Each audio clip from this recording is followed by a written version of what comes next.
A paper airplane skimmed past her cheek, dipping in the lazy morning heat before landing near her boot. Someone snickered. Someone else muttered, "Who invited the PTA sniper?" She ignored them. She had learned long ago that humiliation only stings if you let it land inside you. Words were wind. Wind didn't break bones, but bullets did. And silence. Silence could destroy armies. Her fingers traced the rifle case latches like she knew each one personally. Like metal and memory had fused together over years of shared consequence. The foam inside cradled precision steel, clean, efficient, disciplined. Everything she was, even if none of them saw it yet. She set each piece out in front of her: scope, bolt, bipod, suppressor, slow, quiet, methodical. A ritual built from loss and necessity. A life once lived in shadows didn't leave you. It followed, one breath behind, like a ghost with unfinished business.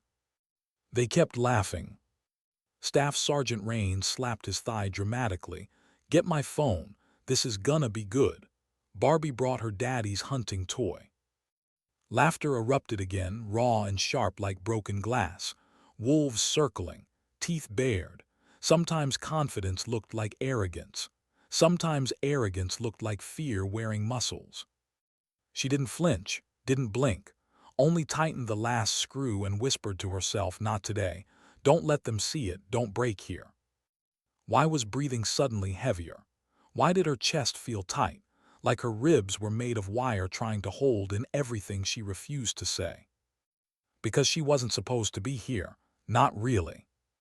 This wasn't just a range day. This wasn't a contract assignment. This was a test, not from them but from fate itself. The kind she thought she'd escaped. The sun settled full and unforgiving over the range as she rose slowly, eyes lifting.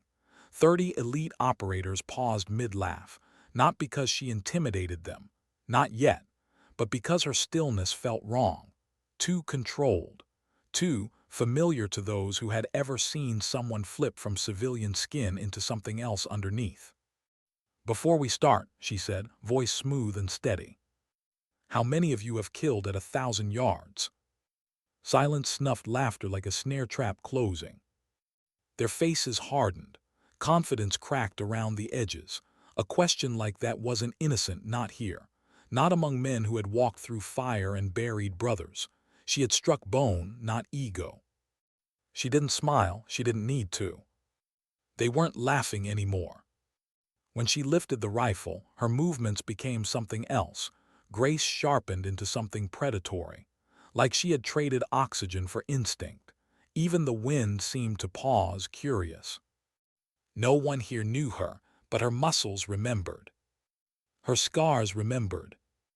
The grave she had crawled out of remembered. She lay prone, her cheeks settling into the stock like returning home after years away. The range stretched ahead, numbers fading into heat shimmer: 100 yards, 300, 500, the impossible 1,000 far beyond where normal shooters dared call reality. Uncertainty flickered across young faces in the observation deck. Not fear of her, fear of what she represented. The unknown. The underestimated. The one they mocked 5 minutes ago, who now made silence feel heavy. She inhaled slow. Old instincts rose. Old ghosts whispered, "You don't belong alive, you were meant to stay buried." But her finger settled on the trigger anyway. One shot. A crack split the world. The far 500-yard target jerked.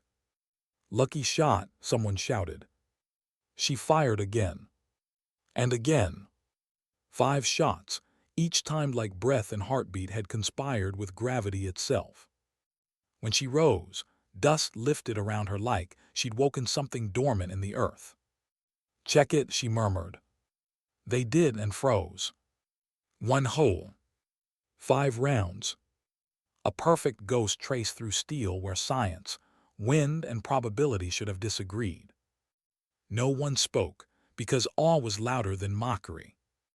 Rain's jaw flexed. The men who laughed moments ago now looked at her like someone had quietly rewritten reality while they blinked.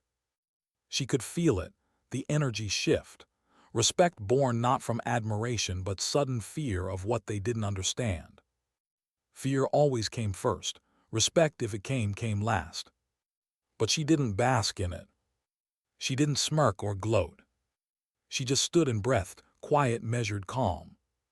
Because inside, her heart pounded like she was back in that valley years ago, dirt under her fingernails, teammates bleeding out around her, radio crackling with lies and silence and abandonment.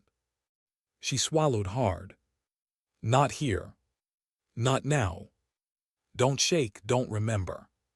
The ghost settled for now. Who trained you? A younger operator whispered. She didn't answer, not yet. Not until she knew they deserved the truth. Not until she knew she could trust her voice not to crack. Instead, she lifted the rifle again, even as her ribs felt like they were tightening around memories not meant for daylight. Rain stepped forward, stubborn pride pulling him like gravity. Do that again, 1,000 yards, moving target, full wind variable. She looked at him, finally, really looked. For a moment, pity flickered in her eyes. Not for him, for the version of him who didn't yet know the world isn't always honorable. For the soldier who still believed orders came from clean hands. He expected hesitation. What he got was calm acceptance. If we do this, she murmured, you watch, not with ego, with intent to learn. He hesitated just a fraction, then nodded. Targets shifted, wind kicked. The range became something else, alive, unpredictable, more battlefield than training yard. She lowered herself again, spine aligning, breath steady despite the tremor rising in her fingers, the one she always hid, the one trauma left behind like a landmine. Fight it. Control it. You are not shaking, not now. Breathe in. Stillness. Memory. Math. Wind. Heart. Fire. Shot after shot, timed like fate was something she'd learned to bend. Steel fell. The far horizon felt like it bowed in acknowledgement. When the final target dropped, the echo lingered longer than sound should, like even the air needed a moment. She rose slowly, dust clinging to her knees like prayer scars. The seals didn't move, didn't speak. Reverence and disbelief made them statues. A question hung between them unanswered. How can someone be this quiet and still be this dangerous? She finally looked up, eyes meeting theirs, voice quiet but steady. Precision isn't power, patience is. No triumph, no ego, just truth forged in survival. Rains opened his mouth to speak but stopped. Whatever he planned to say fell apart when he noticed her collar shift, exposing faint ink, lines and marks arranged like meaning carved into skin. Not art, not vanity. Something old, something earned in blood and silence, something sacred and heavy. He didn't ask, not yet. She packed her gear with the same care she used to take when the wrong sound meant death.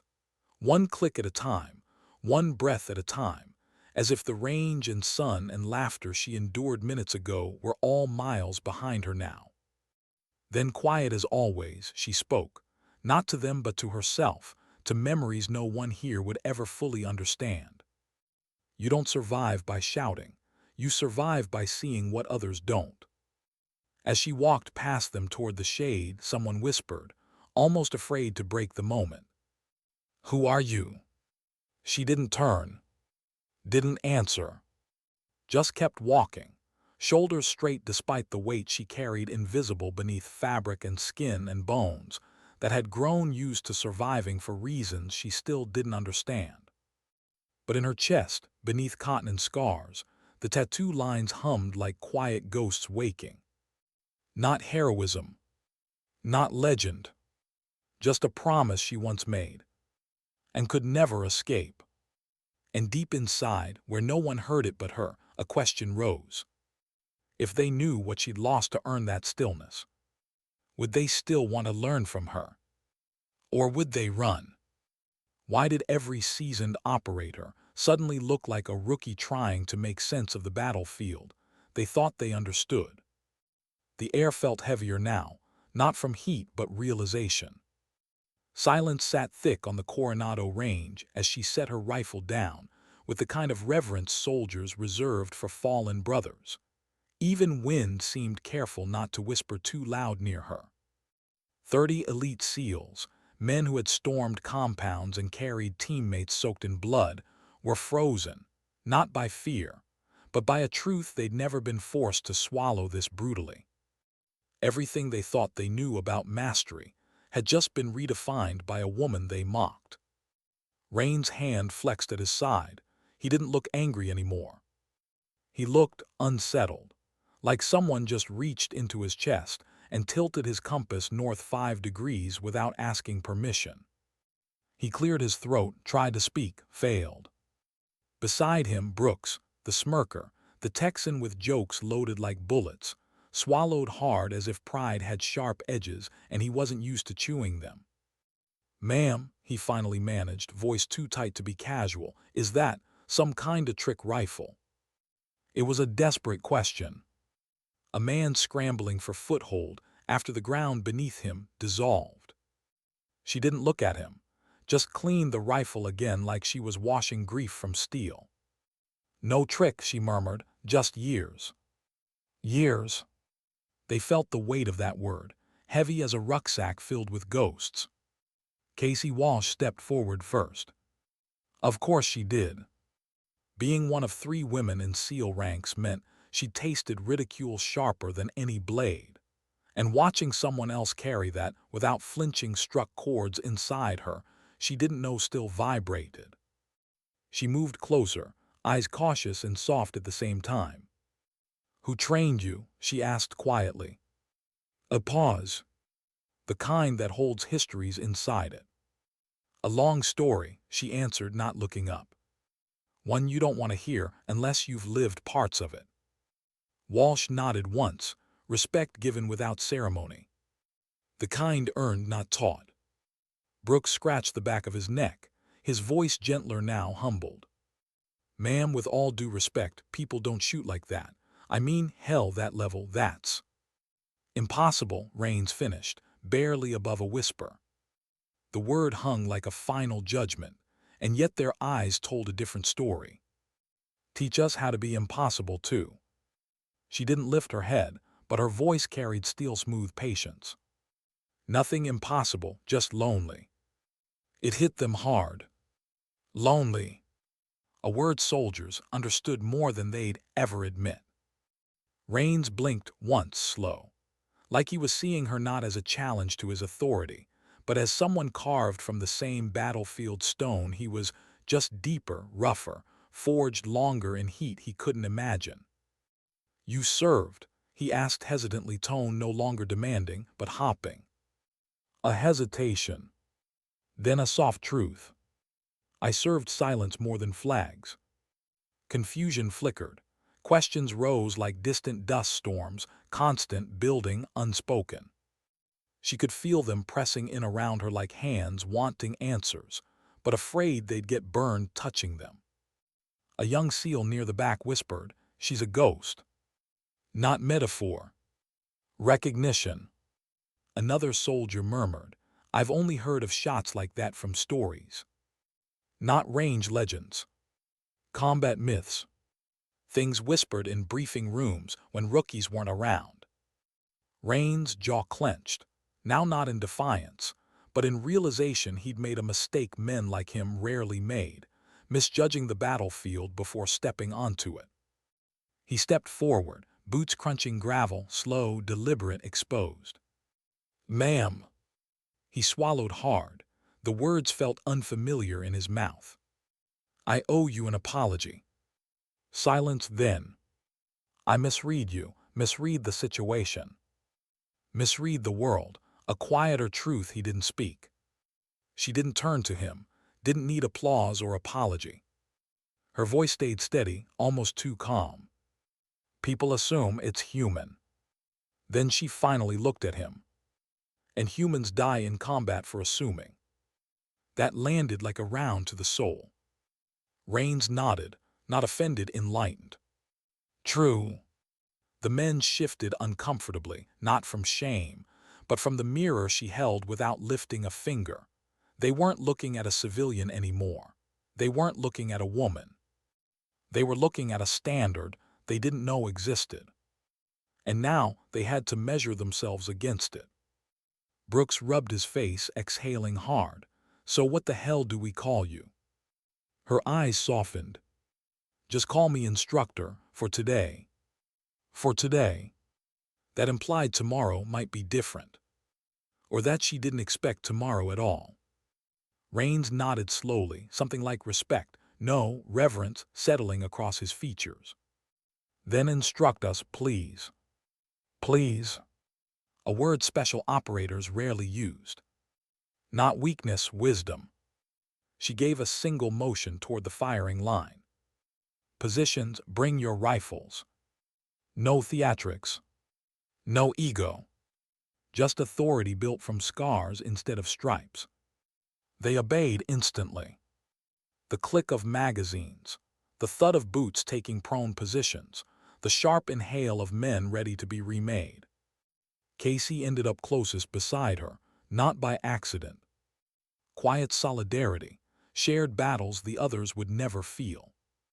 What's the first lesson? Brooks asked, tone transformed from mockery to earnest humility. She scanned their forms like she could read muscle memory, the way others read books. Forget what you know, she said simply. Groans rippled, not annoyance, but dread of realizing how much they didn't actually know. One shot at a time, someone guessed. She shook her head. No. A heartbeat pause. One breath at a time. They froze, listening. You don't shoot bullets. You release outcomes. Bullets already chose their path when you aligned your soul behind the trigger. Some seals blinked. Some swallowed.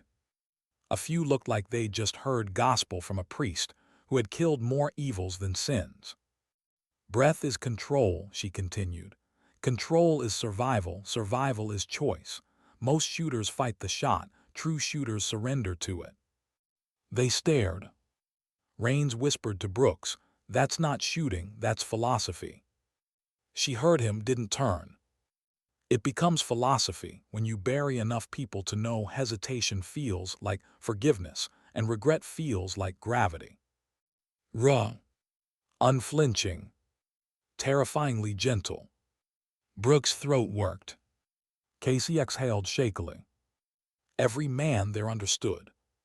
This wasn't marksmanship training. This was listening to someone who survived things they never would. Finally, Rains said what they all felt. You've seen more than anyone should. She didn't deny it. I've seen exactly what I deserve to see. That answer unsettled them more than any sniper statistic. A burden chosen, not cursed. She moved down the line, adjusting elbows, checking shoulder welds, correcting grip angles. Not with barking orders, but with soft touch and softer voice, the way someone handles old wounds. You're pushing the rifle, she told one. It doesn't need your strength, it needs your surrender. You're breathing like you want to live. Breathe like you're already dead and time is a luxury. You flinch at consequence. Stop fearing consequence. Fear wasted precision. These weren't instructions. They were truths born where death camped close enough to smell. Brooks exhaled after she adjusted his stance. This feels different. It is, she replied. You've been trained to kill. I was trained to decide who gets to live. That distinction shook them more than any shot she fired. Rain stood quietly beside her now, not instructor and student, not doubter and proof, but soldier to soldier. If you ever need anything from us, he murmured, anything call. She didn't look at him, didn't nod. Just whispered. No one answers when ghosts call. And for the first time since they met her, they felt something more than awe or intimidation. They felt sadness. Not weakness. Not pity. The sadness of a warrior who who kept the world safe enough for others to sleep, by losing her right to ever truly rest. A sadness only warriors understand. They didn't know who she really was, not yet. But in that moment, it didn't matter. Because every man and woman, there silently vowed something without speaking it. We will never laugh at silence again. Not after her. Why did the world always get quiet right before the past tried to claw its way back into the present? The ocean beside the training compound whispered against the shoreline, steady and uncaring, waves erasing footprints faster than humans could make them. Nature forgave, war didn't. The team moved like shadows at dusk, each SEAL tracing her instructions through drills that weren't part of any manual they'd studied, breathing in rhythm, moving slow enough to feel gravity rather than fight it, sighting targets like they were studying people, not paper. She walked among them, every footstep precise and silent, as if sound had learned not to bother her anymore. But even silence had memory. A distant metal clatter broke the calm, just a loose ammunition box dropped by a rookie staffer in supply. But her body reacted before her brain could remind it where she was. Muscles contracted, heart spiked, hands twitched toward a weapon she wasn't supposed to carry here. A flash of sand and screaming radios and blood and betrayal cut into her vision like a knife to old scar tissue. She blinked. The world returned. Sun, sand, calm.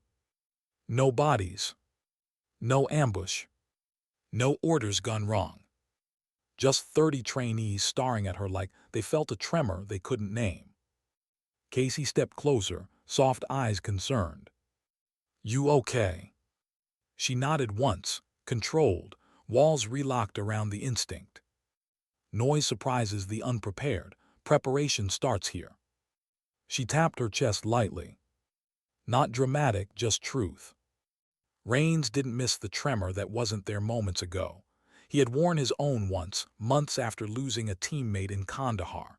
He knew the look of someone who didn't want to call it fear, because fear implied weakness. But he saw it. A ghost she didn't invite, yet one that followed anyway. The others returned to drills, but they kept watching her from the corners of their eyes, not out of doubt anymore, but out of respect laced with worry. Soldiers recognized wounded strength anywhere.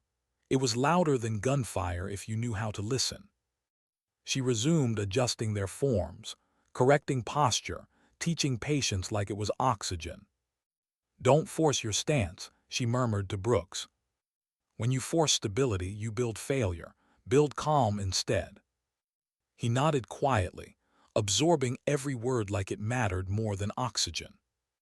Rains approached her during a short break, his voice cautious, careful not to break whatever held her together. "You ever teach a team before?"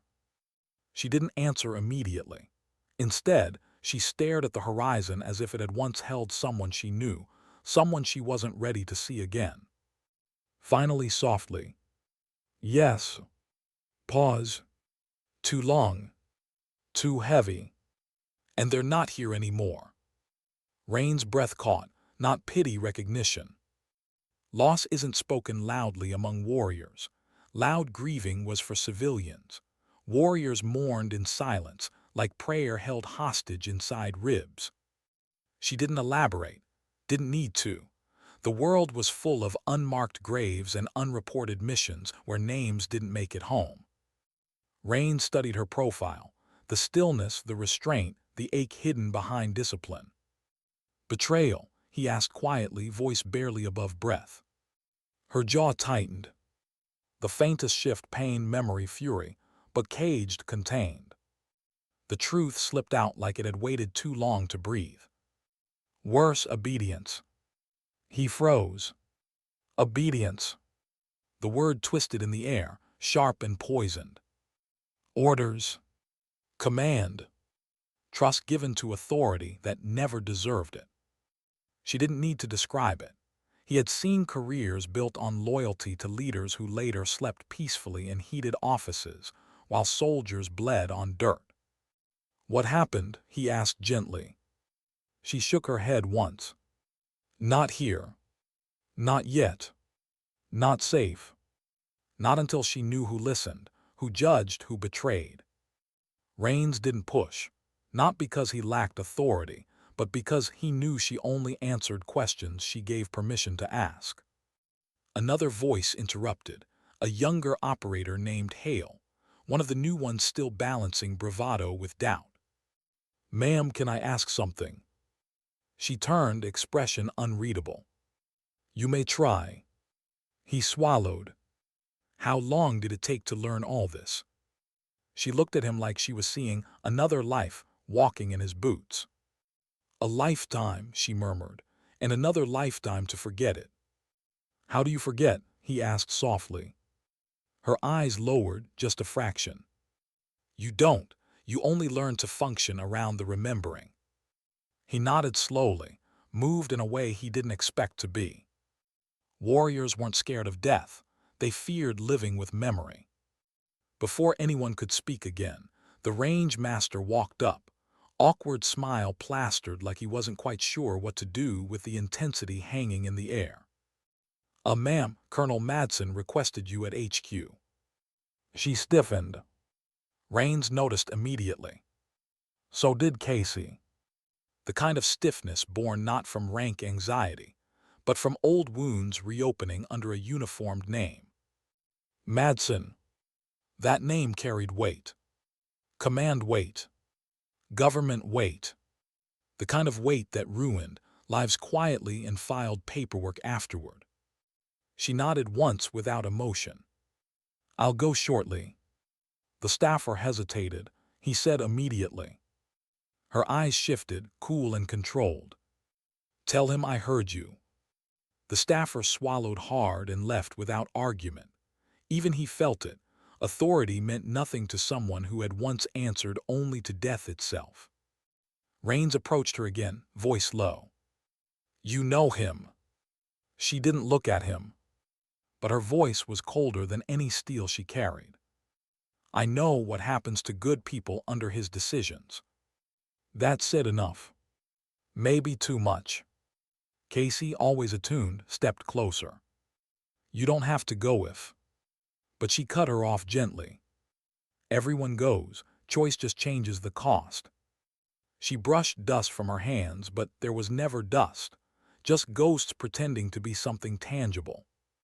Rain spoke again, tone filled with a seriousness that felt like oath rather than suggestion. "If you need a team behind you." She shook her head once. "I don't bring teams into shadows. Shadows don't spare the innocent." That wasn't pride. That was protection, the kind born from guilt and graves. She lifted her rifle case. Not rushed. Just resigned. Casey caught her arm, not forceful, just enough to ground. "You don't owe anyone silence," she whispered. Her eyes softened, barely. "One day, maybe. But not today." She walked toward the command building, each step measured, not afraid, not defiant. Accepting. Like someone walking back into a battlefield they already died in once. Behind her, Rains exhaled slowly. "What the hell did we just witness?" Hale whispered. "Someone built from things we aren't ready to understand," Casey answered quietly. Rains said nothing for a long moment, then, "Someone who didn't come here to teach." A beat. "She came here because someone needs to keep an eye on her." The team exchanged uneasy looks. Hale's voice was almost a whisper. "Why, she's not dangerous to us." Rain stared at the HQ building she disappeared into. "No," he murmured. "She's dangerous to someone who thinks they're untouchable." Brooks spoke last, voice hushed, haunted, reverent. "I think whoever betrayed her didn't expect her to still be breathing." No one disagreed. And somewhere inside the building she walked toward, politics waited with cold smiles and hot lies, waiting to tame what they didn't understand. They were about to learn. Silence never returns powerless. Why did every hallway feel like it carried footsteps from ghosts, she thought she'd buried long ago. She walked toward the administrative building with a calmness that looked like strength from the outside. But inside, something old stirred. A tremor not in her hands, but in memory. Air conditioning hummed, loud enough to feel unnatural. Fluorescent lights flickered. Government walls always buzzed like insects feeding on silence. She had seen real war zones. Real fear didn't come from explosions. It came from paperwork and signatures that sent soldiers to die quietly. She reached the office door. Colonel Madsen. The nameplate gleamed like someone polished it too often, polished authority, polished ego, polished blame. She knocked once. Firm, controlled.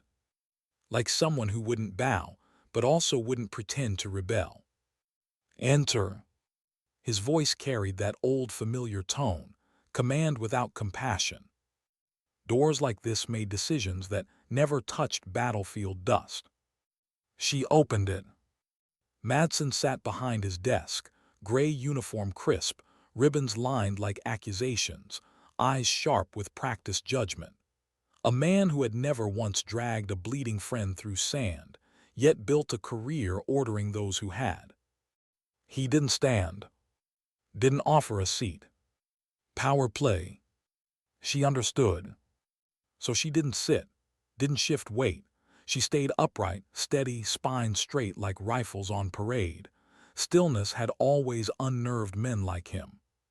"You summoned," she said quietly. His brow twitched at her wording, not disrespectful, but not submissive. Her tone was neutral, yet it stung. He folded his hands. "You're supposed to be retired." Her pulse didn't change. "Retired people play golf," I breathe. He studied her like she was a classified file he forgot to shred. "You weren't meant to resurface." There it was. Truth masked as reprimand. She didn't blink.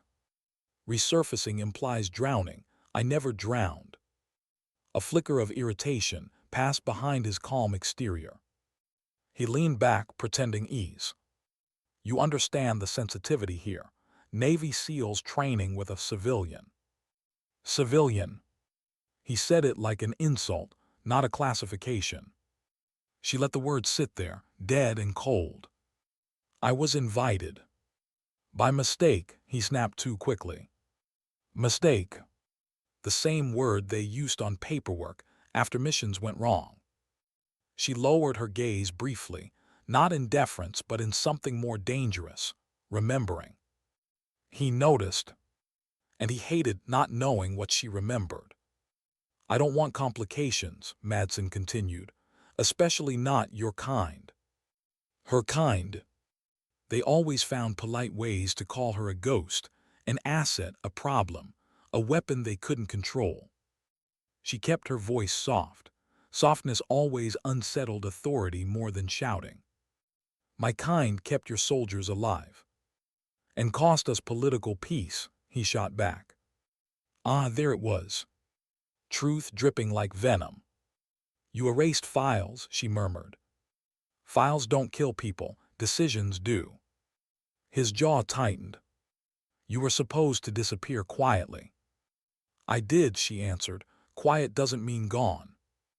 He rose finally, slow, measured, pretending control he didn't really have. "You will not interfere here. Give your technical session. Leave quietly after. No involvement, no influence, no recruitment." Recruitment. So that's what worried him. Not what she could teach, but who might follow her. She let silence stretch until it felt like a second skin around his desk.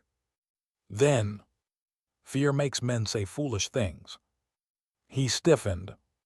"I'm not afraid of you." She looked at him, not threatening, just honest. "You are afraid of what I remind you of." His throat moved once. She turned to leave. "You still answer to us," he called after her. She paused at the door, hand on the frame. "No," she whispered without turning. "I answer to the dead I carry." She walked out without waiting for permission. Behind her, Madsen exhaled shakily. Keep her under watch, he ordered someone unseen. She can't be allowed influence. Footsteps shifted in the hallway shadows as she walked away. She felt them. Not heard. Not seen. But felt. You never lose the sense of being hunted once it becomes part of you. Outside, sunlight felt too bright, too honest. She walked past rows of training trucks and crates. Eyes watched her. Some curious. Some confused. Some suspicious. None dangerous. Not to her. She rounded the building corner, and 4 SEALs stood waiting. Not blocking her. Not surrounding. Just there. Rain stepped forward, jaw locked, eyes searching hers like he wanted to read every chapter she had sealed shut. You looked pale in there, he said lightly, but the concern wasn't hidden. I am pale, she answered dryly. Brooks cracked a tiny smile at that. It vanished when he saw her eyes. What did they say? Casey asked quietly. She didn't respond.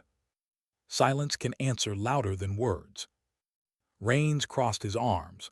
We're not stupid. HQ doesn't summon instructors unless something smells political. Or dangerous, Brooks added. She exhaled slowly. You shouldn't be involved. Too late, Casey whispered. We already are. She looked away. That was the problem with strength. People followed it even when they shouldn't. You misunderstand, she said slowly. This isn't glory, it's consequence. Rain studied her, mind turning like gears grinding through moral calculus. You were burned, he finally said. Not because you failed, because someone needed a blame to clean their record. The air between them shifted. Old wounds felt seen, and it hurt more than betrayal ever did. I don't need rescue, she said. Brooks shook his head. No, but no one should walk back into hell alone. She looked at him sharply. He held her gaze steady. You trained warriors, Casey said quietly. Now let us act like ones. For a moment, just a brief flicker, her eyes softened, sadness slipping past armor. You will drown if you follow me. Rain stepped closer, not aggressive, just resolute. Maybe, but if you go alone, you already are drowning. A small, involuntary breath caught in her throat. Her walls trembled, not broken but shaken. She turned away before they could see too much. You don't know what you're offering. Hale, quiet until now, spoke from behind them. We don't have to know. We just refuse to be the men who stand aside while a warrior bleeds quietly. A long silence. Waves crashed somewhere behind the training grounds. Birds called over the ocean. Life moved as though she wasn't trembling inside memory. Finally she whispered, You are not prepared for the kind of war that follows me. Rains answered calmly. Then teach us that too. She closed her eyes. Not defeat. Not surrender. Just a tired soldier realizing the world might still hold loyalty somewhere, even if fragile. She opened them again. And for the first time since she arrived, she wasn't alone in her story. Why did her hands always feel cold right before memory tried to pull her back under? Dawn bled across the base in muted gold, washing the world in warmth she didn't feel. The ocean breeze carried salt and gull cries, sounds of life, sounds of freedom. But inside her chest, everything felt tight, like heartbeats were marching towards something she tried not to name. She stood on the firing line before anyone else arrived, rifle set aside, just breathing, practicing the stillness she taught but rarely believed in anymore. Stillness didn't always heal. Sometimes it only reminded you how loudly memory echoed when the world went quiet. Footsteps approached. Rains. He didn't speak at first, just stood beside her, hands on his hips, watching her breathe like he was learning something important. You don't sleep, he said softly. Sleep is a luxury, she replied without looking at him. Luxury requires peace. He didn't argue. Soldiers rarely argued with truth that tasted like their own. You know, he said after a moment, most people think nightmares happen when you're weak. And she asked. He shook his head slowly. Nightmares happen because you survived something you weren't supposed to. A small breath left her, almost a laugh, but too broken to escape all the way. Poetic for a man who used to throw paper airplanes. Rain smirked. We adapt. She turned her face toward him slightly. Adaptation isn't change. Adaptation is survival. Change happens when you're allowed to put down the weight. Do you want to? He asked quietly. Put down the weight. The most terrifying question someone could ask a soldier. She didn't answer, not because she didn't have one, but because admitting it felt like stepping onto a battlefield without armor. Before Rains could say more, boots crunching gravel signaled others approaching. Brooks, Casey, Hale, another three trailing behind them, drawn the way gravity drew planets around suns they didn't understand yet. They weren't just following her now. They were orbiting her. Protectively. It made her uneasy. Casey gave a small nod as she joined them, slinging her rifle. You start without us. No, she said softly, just breathing. Brooks grinned. You make breathing look tactical. A tiny smile tugged at her lip. Everything is tactical if you survive long enough. They chuckled, but the laugh wasn't careless this time. It held understanding. Hale looked around. We doing drills? No, she said, we're doing trust. Rains raised a brow. Trust exercises. Thought you didn't do group hugs. A flicker of something passed her eyes, not humor, pain disguised as sarcasm. You don't learn trust by holding someone, she said. You learn it by letting go. They quieted. She gestured toward the field. Pair up, but not with who you're comfortable with. They obeyed immediately, not because she asked, because she commanded without needing force. Spotter and shooter rotation, she instructed, but today the shooter doesn't fire. They looked confused. You only breathe, she continued. You only watch your partner's hands and heartbeat and breath. Brooks frowned. What are we firing at then? She met his eyes. Your own assumptions. Silence fell like snowfall. They split into pairs. Training began, but this wasn't about weapons. It was about exposure. The kind that stripped men down to who they really were beneath noise and posture and war stories. She moved between them, not correcting stance now but posture of soul. Let your partner see you, she told Casey and Hale. War doesn't break you when bullets fly. War breaks you when you're alone afterward with no witness. She told Brooks, you laugh to survive, but laughter is not armor. Don't let it pretend to be. He swallowed hard. How do you know that? I used to laugh too, she whispered, before laughter became a language I forgot. Rains exhaled slowly beside her. You talk like someone who buried more than bodies. Her eyes lowered. I buried versions of myself no one ever mourned. He stared at her. Then we'll mourn them with you. That sentence nearly broke her composure. Nearly. Before she could respond, the world shifted. A radio crackled, static spilled, and then a voice, one she hadn't heard in years. Package confirmed, subject under observation, maintain visual. It wasn't meant for them. It came from an open frequency. Someone sloppy, or someone confident she wouldn't fight back. Her blood ran cold, not from fear but recognition. Rains looked at her sharply. They're watching you. She didn't flinch. They always were. Why? Brooks asked, frowning. She turned away from them, jaw tightening. They think I'm a threat. To who? To truth. Casey stepped closer. Did they betray you? No. The real answer was worse. They used me, she whispered. And when I became inconvenient, they erased me. Rain's voice hardened. You followed orders, that's not a crime. She breathed in through her teeth. Some orders are. Flash. A mountain valley. Snow. Radio static. Friendly coordinates given. Friendly units eliminated. Stay silent, this never happened. Flash. Helicopter blades. A general saying, you're too dangerous to keep, and too loyal to let testify. Flash. A hand holding her dog tags, while another hand held a lighter. Flash. Graves without names. She blinked, the world returning slowly like surfacing from deep water. Casey saw the shake in her breath. Just one.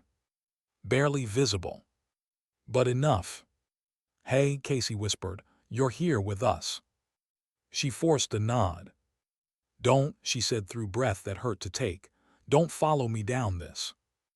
We already did, Rains answered, not bravado, truth. This isn't your fight, she murmured. Rains shook his head. Then why does it feel like it should have been hours long before today? Brooks stepped forward. If command comes for you. No, she cut him sharply. Do not sacrifice your careers, your futures. He didn't blink.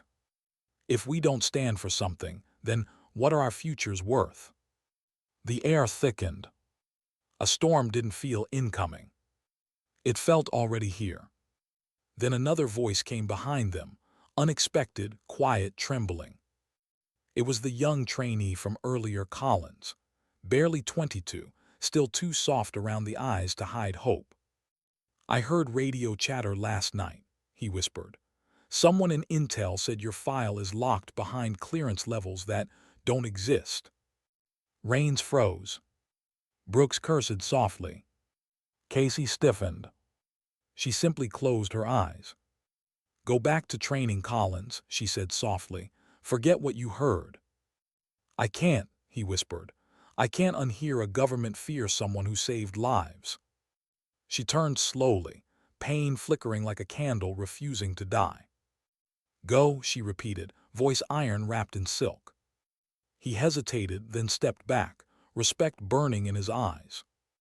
As he walked away, she whispered, not to them but to herself. I didn't come here to start a war. Rain stepped beside her. No, he said quietly, but someone already started one against you. She looked at him, really looked. At all of them. Faces hard, loyal, stubborn. Faces not afraid to stand near a storm. She shook her head slowly. You are soldiers, I am collateral. Casey answered like steel drawn quiet from a sheath. Collateral doesn't stand this tall. Hale's voice followed, simple and honest. You're worth following. The words hit her deeper than gunfire ever had. For a moment her voice cracked, not breaking, just human. If you follow me, you may never come back. Rains didn't hesitate. Then we don't come back, but we don't leave you behind. Emotion flared in her throat. Tight. Dangerous. Foreign. She whispered like one prays. I didn't ask for this. No, Brooks said softly, you inspired it. A silence stretched between them, filled with loyalty so thick it felt like armor forming around her without permission. She breathed once. Deep. Broken. Alive. Maybe for the first time in years, she didn't feel hunted alone. But far across the base, a figure watched through binoculars, radio in hand, voice cold as winter. Phase 1 complete, she surrounded, next step soon. She didn't hear it, but she felt it. War was shifting again. And the dead she carried whispered through her bones. Be ready. They kill quiet things first. Why did the air suddenly feel thinner, like the world was holding its breath around her? Afternoon heat shimmered over the training grounds as if war memories had seeped into the sunlight. The SEAL platoon gathered around, tension humming quietly beneath discipline. They weren't laughing now. They weren't observing her anymore. They were guarding her, even if they pretended not to. She didn't ask for their protection. But wounded wolves didn't choose who stood near them, only who stayed when the wounds bared teeth. Rains pulled the group to attention. Live movement exercise, variable threats, simulated civilians, non-lethal. A nod of acknowledgement passed through the platoon. But her chest tightened. Simulated civilians. Innocent shapes in crossfire. The one place real warriors break, where hesitation becomes guilt, and guilt becomes a night that never ends. The kind of drill where memory didn't stay memory. Casey watched her with concerned eyes. "You sure you're okay to run this?" Her voice didn't waver. "Yes." But inside, something else whispered. "You don't run from ghosts. You run from what ghosts left behind." The instructors loaded the scenario buildings with targets, rubber rounds, smoke canisters, calm voices briefing tactical flow. Then a new truck rolled in. Unmarked. Black. Too clean for a military motor pool. 4 men in performance polos stepped out, the kind of physical the gym built, not deployments. Sunglasses, neutral expressions too polished to be neutral. Contractors. Intelligence. Or ghosts in suits who made wars happen without once touching the dirt. She felt the hairs rise on her neck before they spoke. One of them walked directly to Rains, ignoring her like she didn't exist. "Orders from higher," he murmured low. "We're observing." Rains' jaw locked. "Who gave authorization?" "Need to know," the man replied. "Need to know." The coldest threat disguised as policy.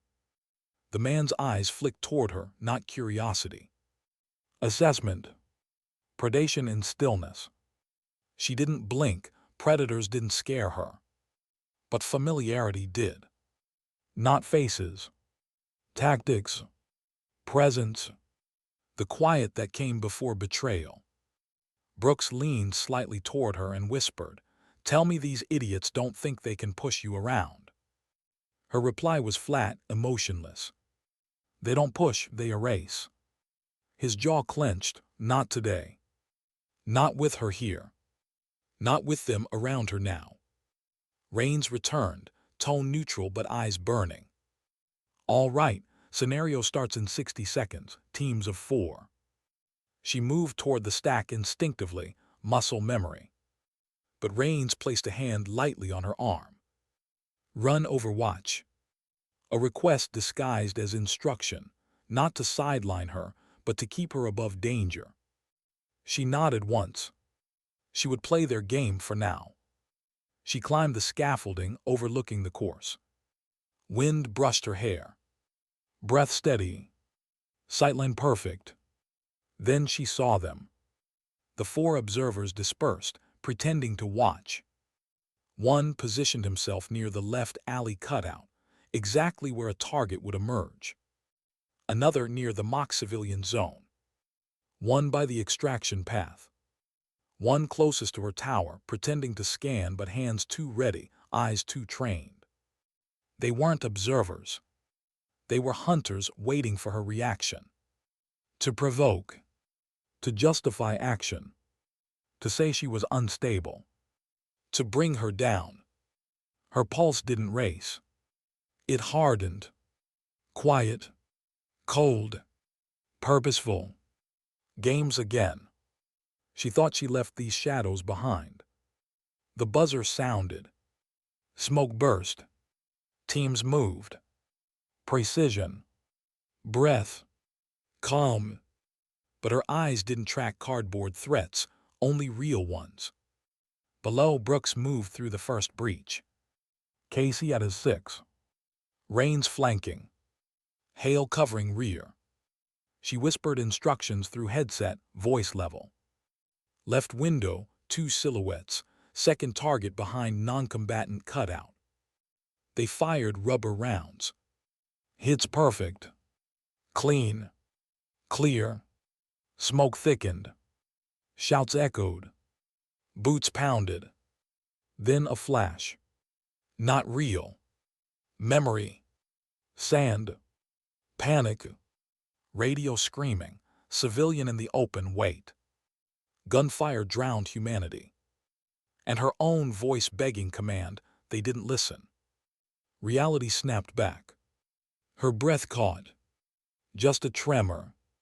Casey's voice crackled. We're good, keep the feed steady. She steadied. Forced air into lungs like loading a magazine. Slow. Measured. Alive. Then she saw it. One of the observers stepped into the alley deliberately, right in line with her team's advancing firing arc. Not an accident. A trap. To blame her. To provoke reaction. To claim she endangered personnel. Her hand moved before thought. Finger near trigger, but she stopped. If she fired, even to protect, they'd say she snapped. Instead, she keyed comms. Range, stop, advance. He reacted instantly. Hold. The platoon froze. The contractors smirked, expecting panic, expecting her to crumble. But she didn't panic. She saw the move for what it was, a test dressed as entrapment. She spoke calmly, loud enough for the recorders. Identify unknown actor in live zone. The contractor flinched. He wasn't expecting procedure. He expected impulse. Expected trauma to make her sloppy. Rain's voice cut like steel. You out of the course. The man played dumb, was just observing. Out, Rains repeated. Authority. Spine. Loyalty unquestioned. The man withdrew slowly, irritated. Plans disrupted. Then another moved behind Casey's path. Same tactic. Her voice snapped through comms, firm, controlled. Halt movement. Second unauthorized presence extraction route. Casey's aim lifted. Hale rotated. Brooks muttered a curse.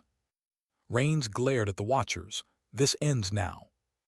One contractor stepped forward, tone venom smooth. She's unstable. You see how fast she... A sound cut him off. Not a shout. Not a threat. It was her rifle bolt sliding into place. Slow. Deliberate. Unmistakable. Every head turned. She didn't aim. She didn't need to. Bolt open. Finger off trigger. Weapon pointed downrange. Not a threat, a reminder. She spoke quietly. I do not fire without reason. But if your objective includes forceful extraction or psychological trigger provocation, escalate and you will discover I still remember how to end things clean. Not shouted. Not aggressive. Cold truth softened only by restraint. Brooks lifted his rifle toward the contractors, not at them, but a low, ready stance. Casey mirrored. Hale followed. Rain stepped between her and the suits, voice calm but lethal. You heard her, leave. The lead contractor scoffed. You think they'll protect you.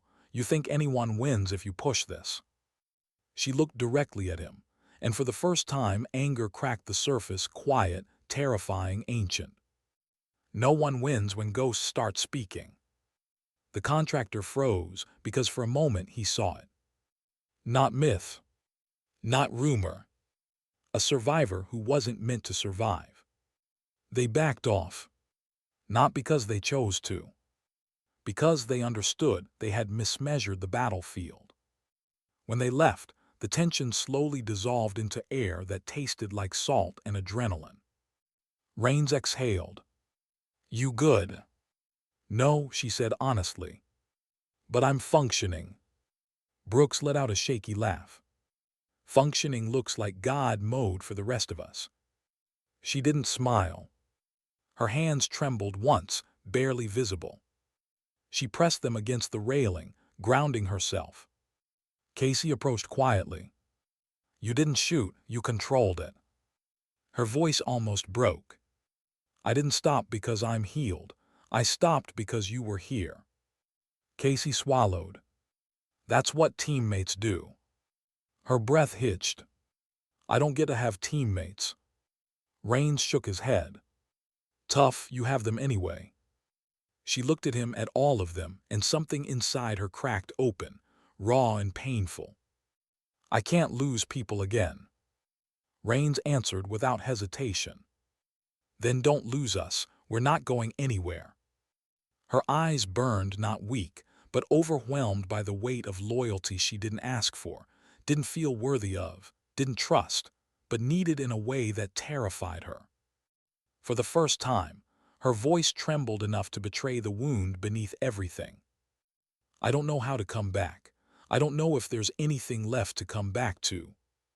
Brooks placed a hand on her shoulder, gentle, firm, brother-soft in a world built on steel. Then we'll teach you, one breath at a time. Those words. She had given them once. To a team now buried. The universe returning them felt cruel and merciful at the same time. She closed her eyes. Just long enough to feel pain. And hope. And fear of both. When she opened them, she whispered the only truth she could afford. Don't make promises you can't survive keeping. Rains answered softly. We didn't survive this long by breaking the right promises. And behind them, unseen in shadow, a man lifted a radio again and hissed. She's slipping, push phase 2. The war wasn't waiting. It was already here. And she was no longer alone, which meant now there was something to lose again. Why did some memories return without warning, sharp, merciless, like bullets fired years ago finally reaching their target? Night rolled in over the training compound. Warm lights hummed, spilling across concrete and sea breeze. The others laughed quietly near the mess hall, decompressing, playing with dry humor and tired smiles like soldiers do when adrenaline retreats just enough to feel mortal again. She sat apart, not because she didn't want them near, but because she didn't know how to sit with people who weren't ghosts. The ocean whispered against the docks, slow, soft, like a lullaby trying to reach someone who forgot how to sleep. Rains found her there. He didn't speak at first. He didn't need to. He just sat beside her, elbows on knees, gaze matching hers toward the dark water. You don't like night silence, he finally said. I don't like when quiet reminds me of things louder than war. He nodded slowly. You don't have to tell us. I know, she whispered. That's what makes it harder. Silence again, not uncomfortable, just heavy, real. Wind shifted. A faint clang of a flagpole rope tapped like distant gunfire, and her jaw clenched, breath catching. Rains noticed. Flashback. No. A beat. Yes. Where? She didn't want to answer, but part of her was tired of carrying the weight alone. A valley, she breathed. High altitude, snow hardened enough to taste iron in the wind. His eyes followed her voice, like he could see the memory forming. Friendly coordinates confirmed twice. I was overwatch. My team moved in. Rain's stomach tightened. And the world fell apart because someone lied on a radio, she murmured. I watched rounds hit my own men. I screamed for ceasefire. They told me it was enemy until the helmets stopped moving. She inhaled sharply. Pain, not panic. Pain old enough to have roots. I marked enemy positions. Her voice cracked. But it wasn't enemy. She saw it again, right there in the night. Snow exploding into red. Shouts turning to choking sounds. Her own breathing ragged, vision swimming as she tried to stop a storm already unleashed. They told me not to question, she whispered. They told me silence was patriotism. Rains didn't breathe. She continued, voice barely alive. I followed orders, and my team died. Her hand trembled once before she made it still. Not weakness. Restraint like steel under fire. Rain swallowed. They blamed you. No, she breathed. They blamed no one that was worse. Silence became a living thing around them. She turned her eyes to the horizon, voice soft as breaking bones. They burned my file, said my existence compromised future operations. Ghost asset, terminated on paper so I'd disappear quietly. And you didn't, Rains whispered. No, she said, because someone survived who wasn't supposed to. Hale Brooks Casey approached quietly, hesitant, respectful. They sat without speaking, not intruding, joining. Brooks finally asked, voice fragile despite his size. How do you live with that? You don't, she said. You just keep moving so the memories can't shoot you from behind. A quiet fell, deep enough to feel like prayer. Casey reached out, fingers brushing the woman's sleeve, not grabbing, just grounding. You didn't kill them, Casey murmured. Betrayal did. Her chest tightened, air thin. That sentence was a blade, inserted gently into a wound that never closed. They were my responsibility, she whispered. I was the eye, they trusted what I saw. Rains leaned closer, tone gentle but unshakable. You didn't see betrayal coming. That's not failure, that's humanity. She closed her eyes. A tear didn't fall, she didn't give grief that kind of power anymore, but her breath shook. And that was enough. A voice cut through the quiet like a scalpel. Touching. They turned. The contractor from earlier stood near the shadows, hands casually in pockets, arrogance wrapped in a smirk. You think sharing bedtime stories with special forces earns you redemption. Rain stood instantly, posture shifting from empathy to threat in a heartbeat. Walk away. The contractor raised his brows. Protecting a liability, cute. She didn't rise, she didn't look at the man. She stayed seated. The deadliest posture in the world was calm. You're not here to evaluate, she said softly. You're here to provoke. And you're not here to train, he countered. You're here to see if you still matter. Brooke stood, last warning. The contractor's eyes glimmered with cruelty.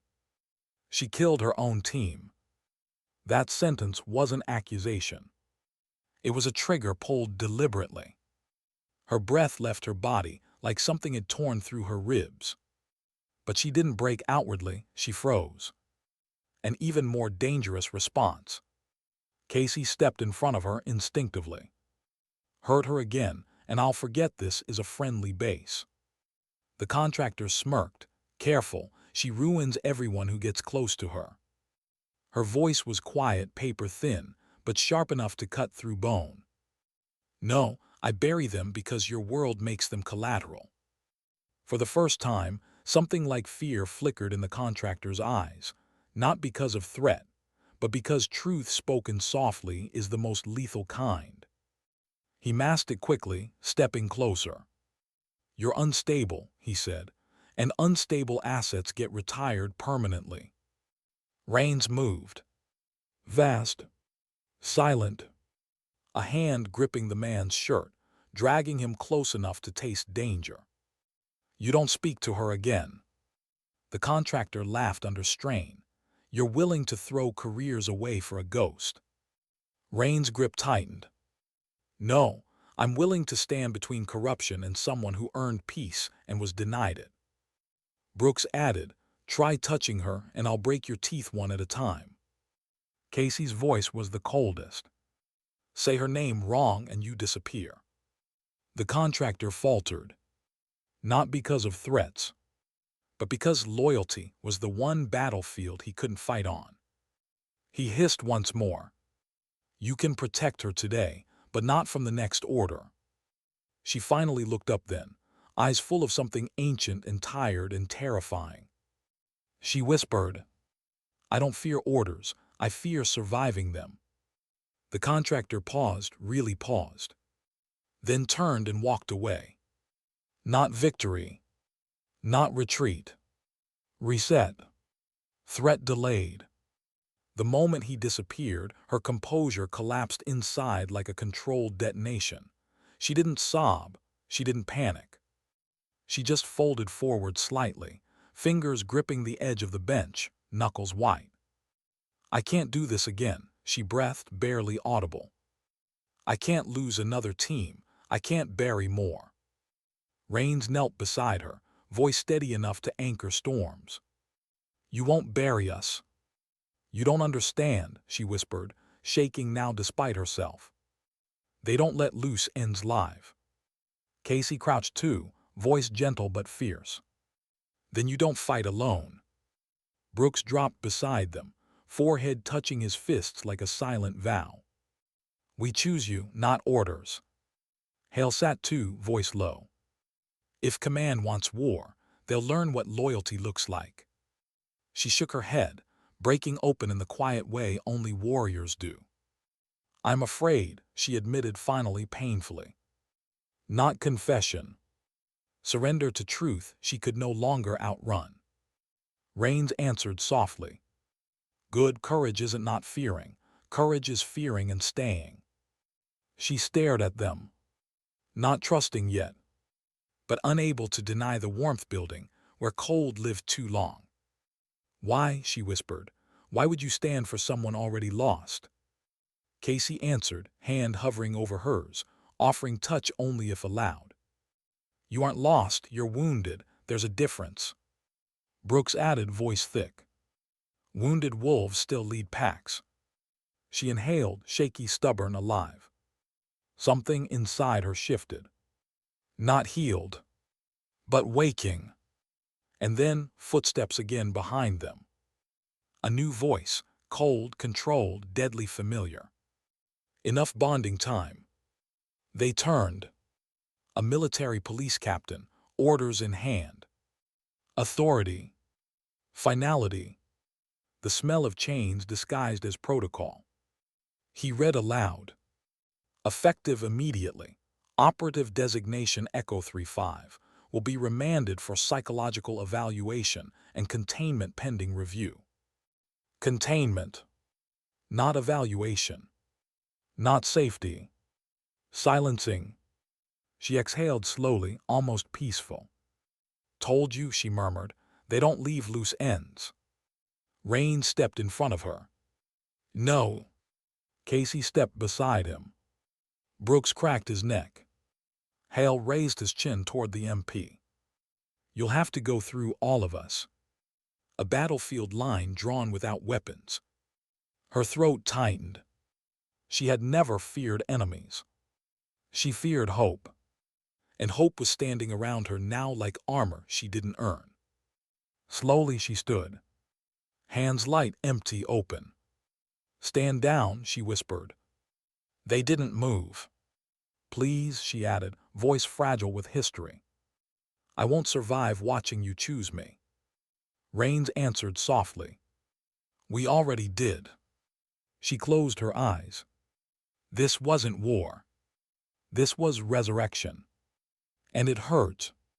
Why did bravery always feel like breaking first?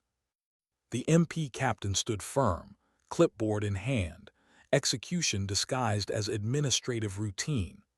The soft hum of base lights buzzed around them, like the world was pretending nothing monumental was happening. Her team, not officially hers but hers in truth, formed a quiet wall in front of her. No weapons raised, no shouting, just presence, the kind that mattered more than bullets. "Step aside," the captain repeated, even though his voice faltered. He expected compliance, military obedience, silent surrender. He didn't understand what stands in front of a soldier who survived being erased. Rains didn't flinch. "She's not going with you." "This is not optional," the captain barked. He turned his gaze to her. "Echo 35, you are to surrender to custody immediately." Echo 35. That number felt like a gravestone. A label for the dead they pretended she was. She inhaled deeply, breath shaking. "I have a name." "You had one," he corrected. "It died with the file." Pain sliced her, quiet and clean. But she didn't bow. Rain stepped closer, voice low and controlled. "You drag her off base like she's a threat. You'll answer to me." The captain sneered. You don't outrank command authority. Casey tilted her head, eyes ice-sharp. No, but we outrank fear. Brooks' voice dropped like a hammer, calm but dangerous. You want to take her? You better hope you brought more than a clipboard. Silence pressed thick between them. The captain shifted his stance, realizing this wasn't a unit intimidated by rank. This was a unit defined by loyalty. The most dangerous kind of soldiers were the ones who chose who they stood with, not who they served under. Orders are orders, he snapped, clinging to structure like a drowning man clings to rope. She stepped forward then, hand lightly pushing reins aside, not rejecting protection, reclaiming herself. No, he's right, she whispered. Orders are orders. The SEALs looked at her, stunned. Hale shook his head. Don't do this. She finally looked directly at the captain, not broken, not defeated, but with a quiet strength that scared men who lived on paperwork and power. I'll go. Rain's jaw clenched. No. Trust me, she whispered. For a moment, it was unclear who she was speaking to, them or herself. The captain gestured sharply. Move.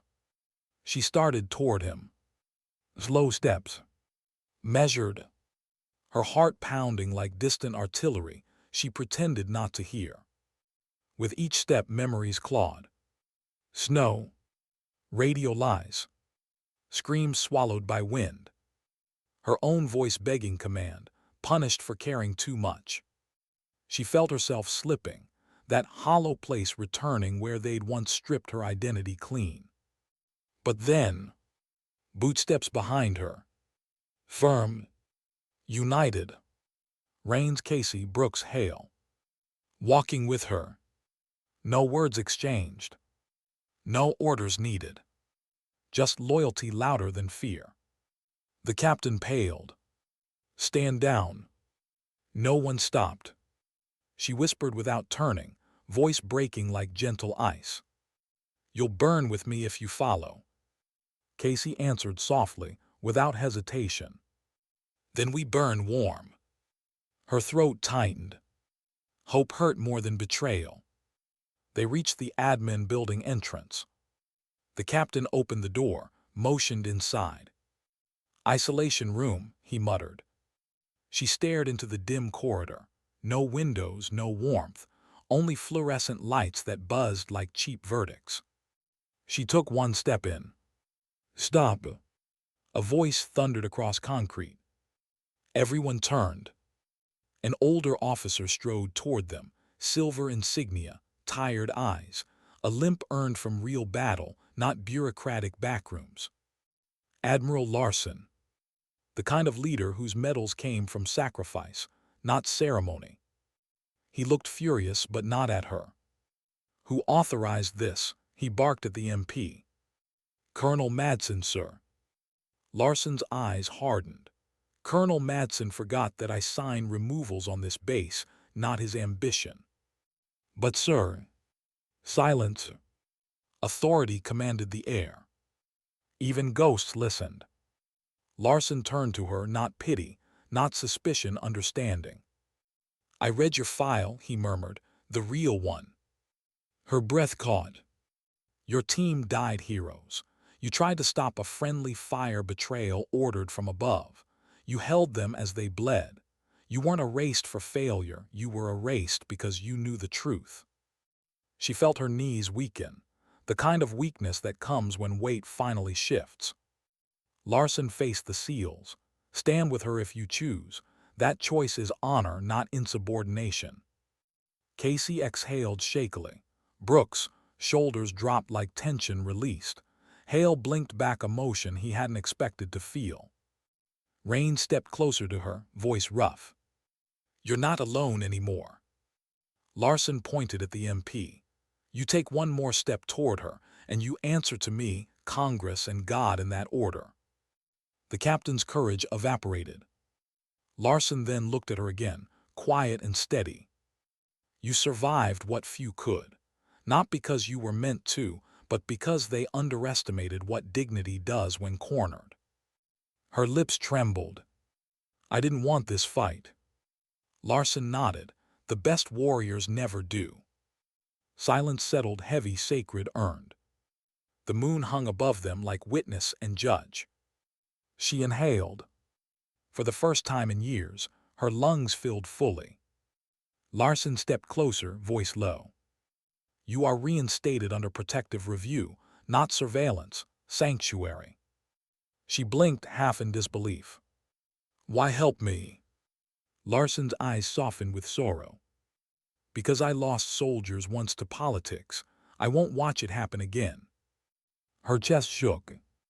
Rains placed a hand near hers, not touching, just near, offering anchor without claiming space. She whispered, fragile and fierce. I don't know how to come back. That's why you have us, Casey murmured. And we'll walk until you remember the way, Brooks added. Larson nodded to them all. Take the night, rest. Tomorrow we start the paperwork to put ghosts to peace. The captain slinked away, defeated. The contractors watched from afar, panic replacing arrogance, a war of shadows falling apart in daylight. She stood there, shaking not from trauma, from release. Rains asked softly, What do you want now? Her voice came out like a prayer cracked open after years of silence. To breathe without looking over my shoulder. Casey nodded, We'll make that happen. She looked at them, each face carrying honor, loyalty, danger, hope, and felt something impossible. Not safety, but the first seed of it. Not peace, but the possibility of it. Her voice trembled as she whispered, I fought so long alone, I forgot humans were worth trusting. Rains answered gently, We don't replace who you lost, we just refuse to let you join them. A tear slipped, not weakness, but surrender to living. She wiped it, almost startled by its warmth. As they walked back under moonlight, she breathed slow. Wind on her face. Sand under boots. Life returning cell by cell. In the distance, waves kept moving, the ocean never stops. Neither would she. Tomorrow would bring truth battles. Healing. Answers. Consequences. But not alone. Tonight, she had something she thought she buried forever. A future. And as voiceover music swelled in the quiet of her mind, the final truth settled like a flag planted in sacred ground. Sometimes dignity doesn't speak. It survives. It endures. And when the world is ready, it finally stands.